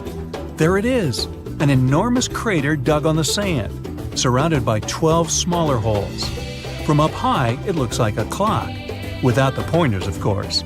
On the ground, they're very faint, so faint you almost miss them. Searching the area, you notice all the holes had something similar, metal wires, thin wires that you can pull from the ground. They're buried deep, so you start digging. An object starts to reveal itself. Uh-oh, it looks like old dynamite. This certainly surprises you. Better stop digging to avoid any accidents. At the end of the survey, you feel satisfied, but still curious. What could all this dynamite mean? And who put it there? What comes next is the turning point of your adventure. Walking back to the car, you see something shining on the ground. You approach the item with curiosity. It's round and rusty and looks like a sardine can. What's that doing here? Could this give you more clues about the circle's mystery? Just in case, you pick it up and put it in the car. Back in the city, the puzzle pieces start to reveal the story behind the Sahara Circles. You bring photos and the sardine can and show them to local experts. They analyze your material and give you an intriguing verdict. As it turns out, guess number 1 was the closest one to the truth. So, what happened to the first guess? Why do we need to keep digging deeper? Well, because it was only half right. The Sahara Circles are not a historical footprint of seismic surveying. Back when the circles were made, this technology didn't even exist. But they sure are related to oil exploration. The dynamite-filled holes were an old method for oil searching. The circles are the leftovers of surveyors looking for resources underground. And the sardine cans? Well, they were left by the workers who held explosion works. You gotta eat, right? According to the model of the can, this happened more or less around the 1950s and 1960s. So these circles aren't even that ancient. More like modern ones, if you ask me. Well. Hope you are glad you tagged along and helped unravel this mystery. See you in the next mystery-solving adventure. You find yourself in Africa, land of unique wildlife, home to a great variety of cultures and languages, and, first and foremost, host to the world's largest hot desert, the Sahara. It's daytime, and you are thirsty for some water and shade. You've been walking for days, trying to find one of those precious-looking oases. You feel you're near, but the horizon just keeps stretching and stretching. Your mind is tired, and your body is feeling all the heat. It's like you've eaten a full plate of hot pepper and then some more, judging by how much you're sweating. And when I say hot, think 100 degrees Fahrenheit hot, on average. No wonder this is happening. After all, you find yourself in the world's biggest hot desert. Now, I say hot desert since the biggest deserted landscapes are actually the cold ones, located in Antarctica and the Arctic. Icy Antarctica's frozen desert is more or less the size of 1 million LAXs. Yep, the Los Angeles International Airport.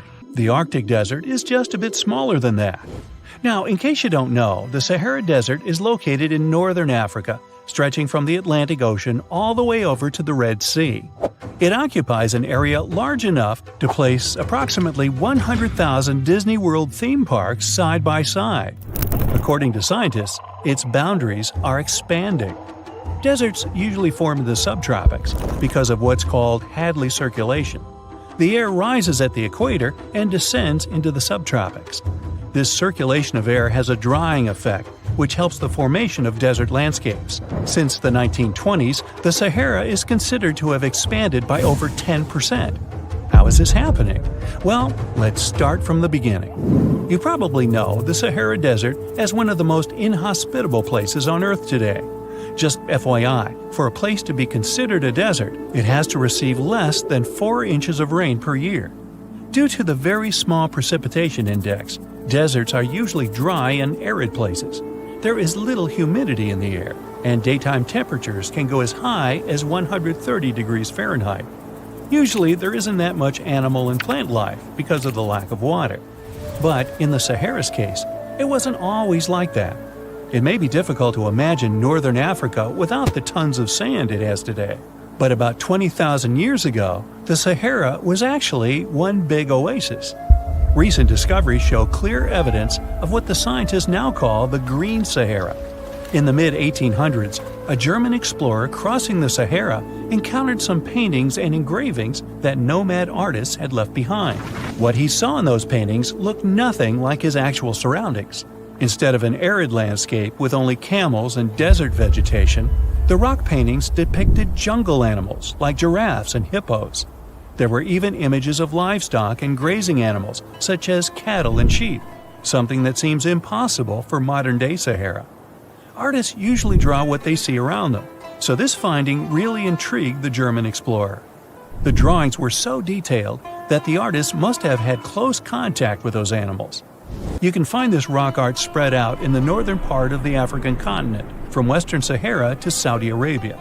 Geologists soon took a keen interest in this and found the first clues to what this could mean.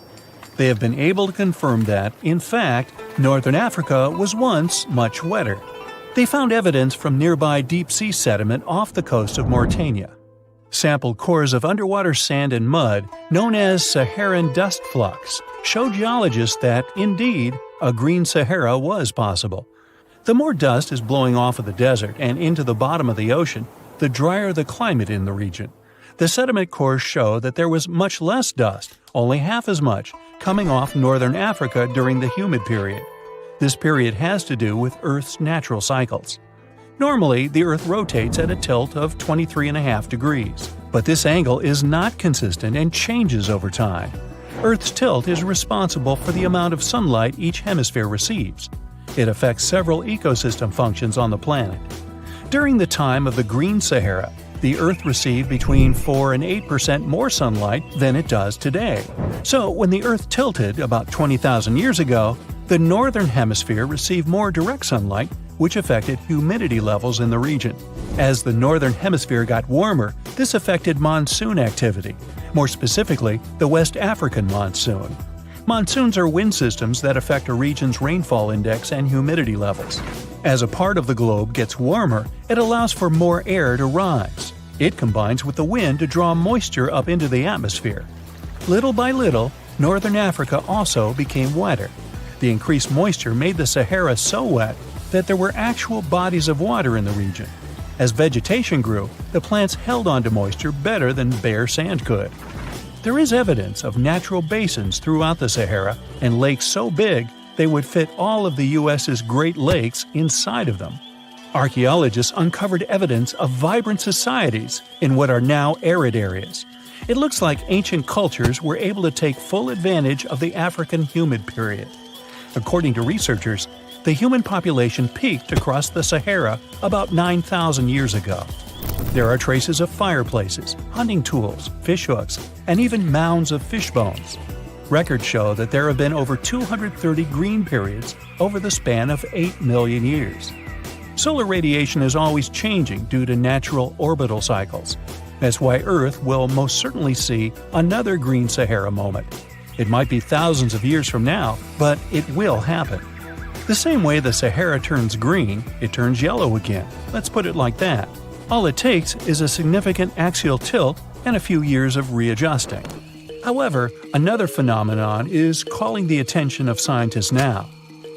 Recent studies by the National Science Foundation from the University of Maryland show the Sahara has expanded 10% over the past 90 years. This phenomenon is called desertification, which literally means fertile land turning into desert land. The Sahara Desert is now advancing into the semi-arid region of Sahel. In 1950, this region was home to 31 million people. Today, its population is over 100 million people. This rapid population growth has largely contributed to the Sahara's expansion. Farmers that were once nomads began settling down. Land usage grew more intense, aiding in weakening the soil. The demand for food has caused an overcropping of the land, so even more of it is turning into the desert now. The study also shows that natural climate cycles can affect rainfall in the Sahara and the Sahel. Scientists affirm that all deserts fluctuate, not only the Sahara. A desert's boundary may expand in the dry winter and contract during the wetter summer. South of the Sahara lies the Chad Basin. It is a natural body of water that now serves as an indicator of the Sahara's expansion. The Chad Basin is located in the region where the Sahara is advancing southward. An atmospheric and ocean expert from the University of Maryland explains that rainfall has reduced greatly in the entire region. Due to reduced rainfalls, there is less water across the entire basin, and even Chad Lake is drying out. Just like the Sahara, the Atacama Desert in Chile, deemed the world's driest, is also expanding. It is located north of the city of Santiago, and its southern border is expanding toward the Chilean capital.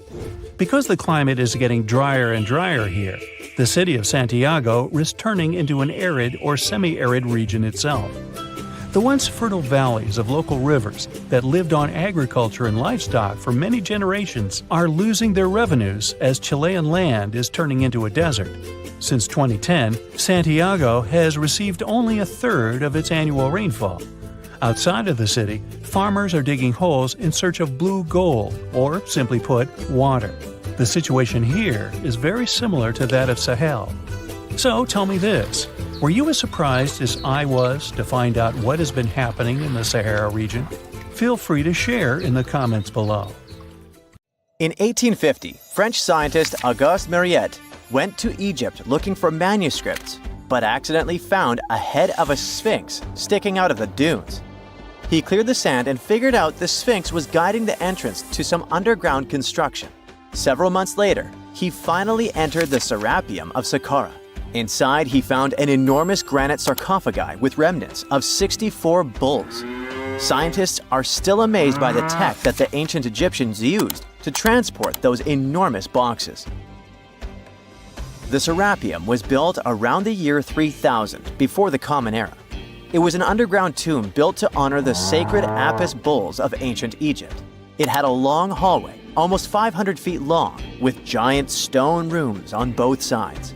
Some of the sarcophagi weighed as much as 50 average cars, and all of them were made with super precision, with exact 90-degree angles. These sarcophagi were beautifully decorated with hieroglyphs and carvings that told stories about the lives and importance of the Apis bulls. Now, there are 24 sarcophagi left. In ancient Egypt, Apis bulls were very special animals connected to the deity Ptah. They thought the bulls carried Ptah's spirit and wisdom, helped the pharaoh, and protected the Egyptians. Priests looked for special markings on young bulls to find Apis bulls. It could be a white triangle on its forehead, which symbolized divine light, a shape on its back like a vulture's wing, and a scarab shape under its tongue, which stood for rebirth. If a bull had these signs, they believed it was chosen by Ptah and treated it like royalty. The chosen bulls lived in a special temple in Memphis, the city where they worshipped Ptah. They received the best care and offerings from visitors who wanted their blessings. When an Apis bull passed away, it was treated with great honor and mummified. When Mariette entered the Serapeum, he noticed traces of rollers on the gallery's floor and found 2 wooden horizontal winches. Each had 8 levers. Later, other explorers saw double rails. The burial chambers were lower than the hallway floor. To get the boxes into place, workers filled the chambers with sand so the sarcophagi could be rolled in straight. Then they slowly removed the sand to gently lower the boxes into perfectly cut spaces in the bedrock. A carved stone sign found in the Serapeum said it took 28 days to move just one sarcophagus and its lid into its spot during the time of Ptolemy II. The extreme precision of the sarcophagi with 90-degree angles also has an explanation. Ancient Egyptians wrote texts, or rather, papyrus, on geometry a long time ago. It shows that they knew the approximate number pi and could calculate the volume of a pyramid with its top cut off. If they could figure out complicated math like that back then, it makes sense that they could also carve perfectly flat surfaces 500 years later. All this sounds pretty legit, but some people think certain things don't add up here. The size of boxes is way larger than the size of bulls, yet they buried pharaohs in tiny coffins that barely fit their bodies. The sarcophagi are made out of granite with crazy precision, and they could have just used limestone, which would have made things way easier. The transportation of the boxes seems pretty simple, but only in theory. If one person could pull about 440 pounds, then at least 250 people would be needed to pull just one box.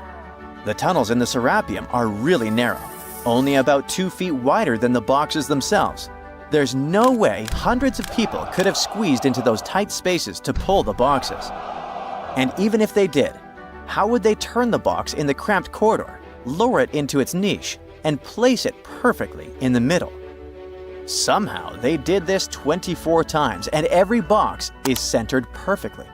Plus, the chambers were dusty, and there were no signs of soot from lamps. This means they must have worked in almost complete darkness. The real use of the boxes could also be different. A long time ago, even before the Egyptian pharaohs ruled, the local people already knew how to use fermentation. It happens when tiny organisms called yeast eat certain ingredients like starch and turn them into gas and ethanol.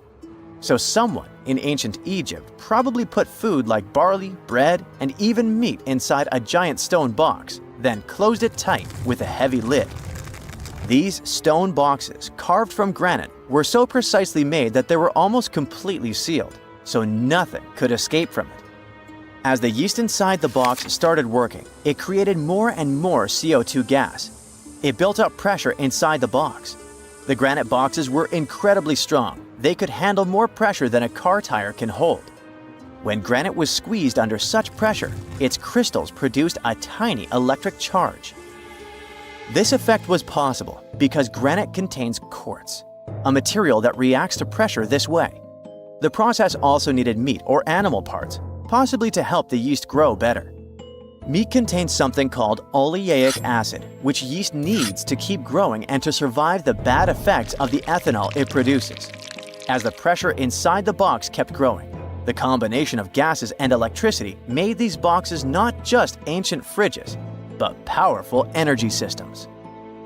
Over time, the pressure inside got so strong that it could push the lid open and the gas would escape with a pop. But when people rediscovered the Serapeum in 1850, they found old drawings that showed piles of stones stacked on top of some of the box lids. So, someone long ago probably tried to make the lids even heavier by adding extra weight to make it harder for the gas pressure to push them open. This extra weight also meant the quartz crystals in the granite could keep creating more electricity under all that pressure.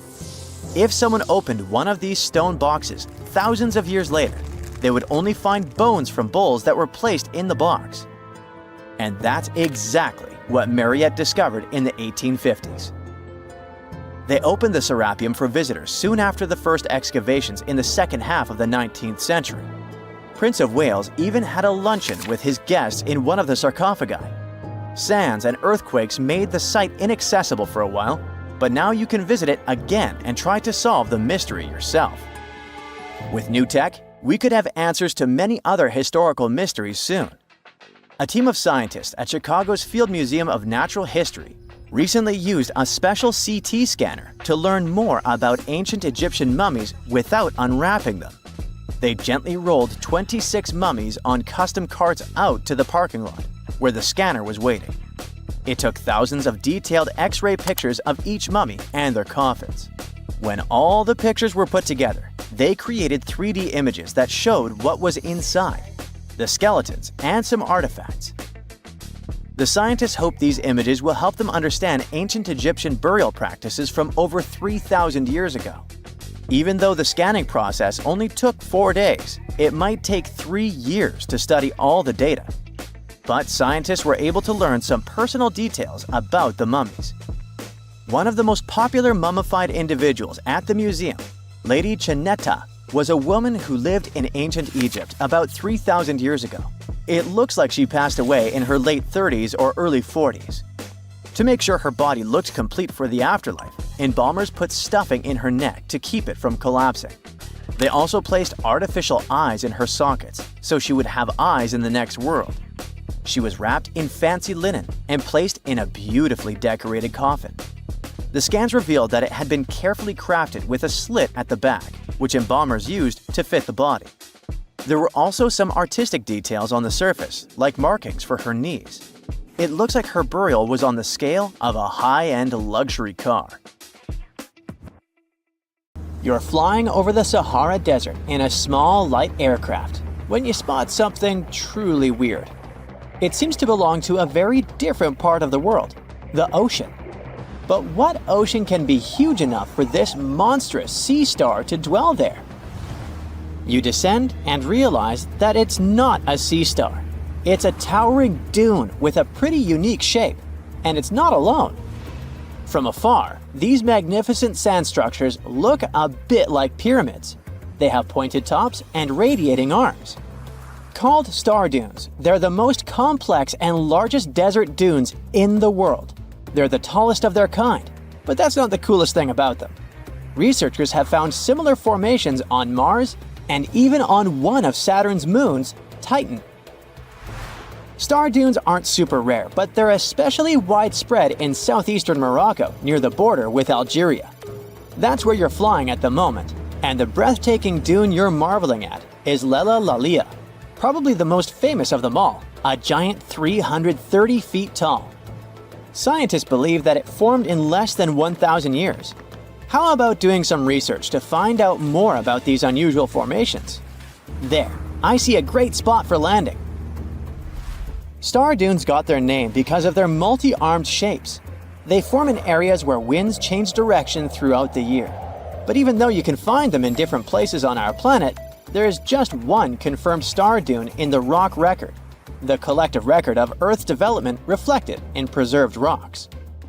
The star dune in question is in Scotland, and it's ancient, from about 250 million years ago. That's all we know about super old star dunes.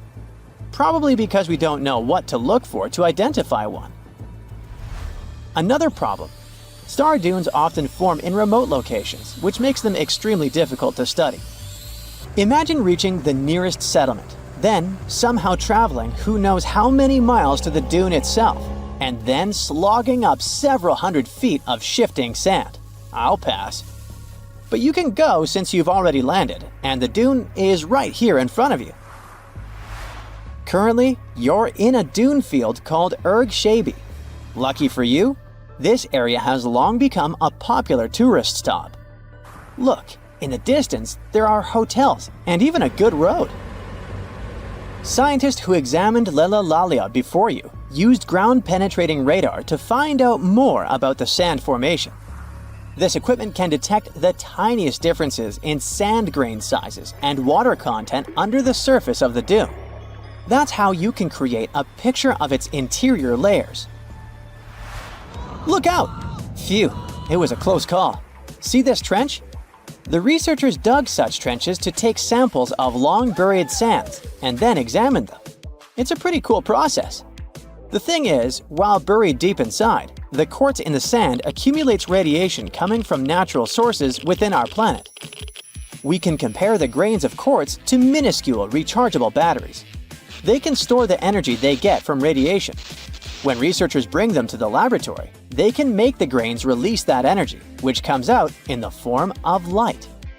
Scientists can measure the brightness and say when the sand enjoyed sunlight for the last time. Now, when those experts who dug the trenches looked inside Lelalalia, they were shocked.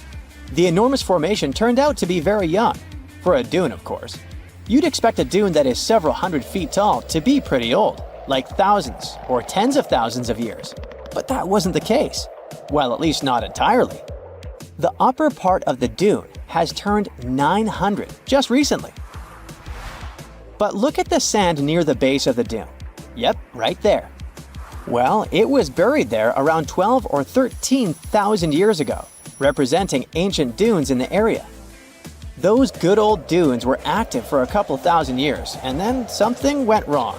Because for a whopping 8,000 years, the sand wasn't accumulating there. A mystery? Scientists might have an explanation. You see, the first part of this quiet period occurred during the time when the climate became warm and wet. Yep, even in the Sahara. It happened about 11,700 years ago. It was the end of the last ice age and the beginning of a new era, the Holocene. And guess what? The Sahara went green. It started blooming like your local botanic garden. Plants started popping up all over the place, stabilizing the sand. If you had visited the Sahara during that period, you wouldn't have recognized this place. But you would have likely come across humans wandering marshy landscapes and hunting for food. Researchers have found pottery fragments and stone tools on one side of Lelalalia. That's true. As sand dunes form and then shift throughout their lives, they swallow and protect ancient remnants of life. Just dig well enough and you might find something that will provide you with a window into the past. It can be ancient fossils, anything from fossilized shells and corals to prehistoric plants. Those can offer precious insights into the history of our planet and the living beings once inhabiting certain regions. Now, it might come as a shock, but in the Sahara Desert, scientists have uncovered well-preserved marine reptiles and fossilized fish within the layers of those ancient sand dunes. They are the remains from the time when the Sahara was covered with a sea millions of years ago.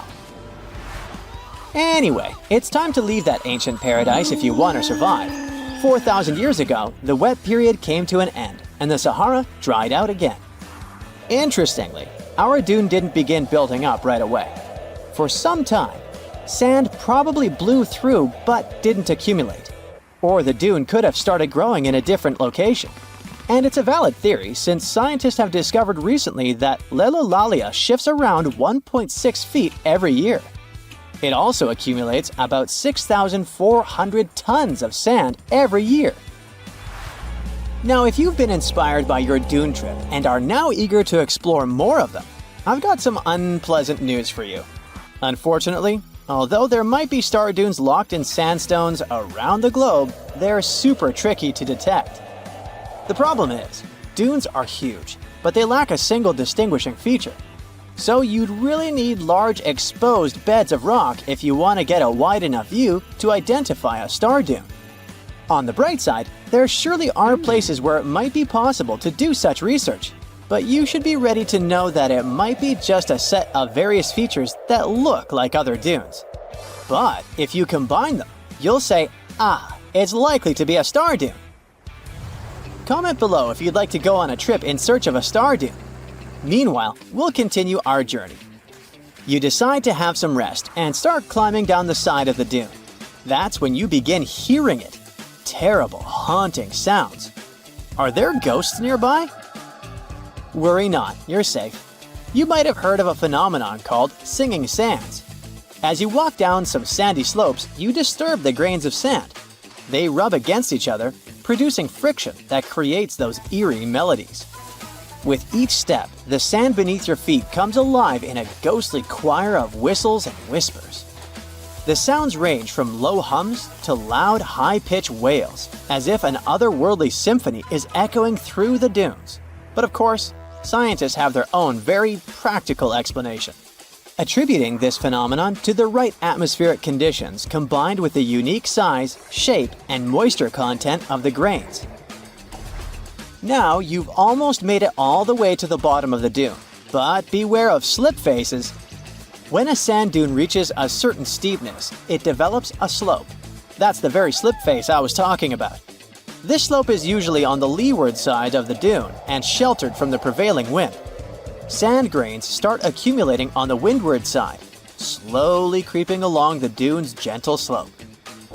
At one point, they reach the top. Gravity takes over and they start sliding down, triggering a cascading effect. It looks like a miniature sand avalanche, and I wouldn't want to end up in its way.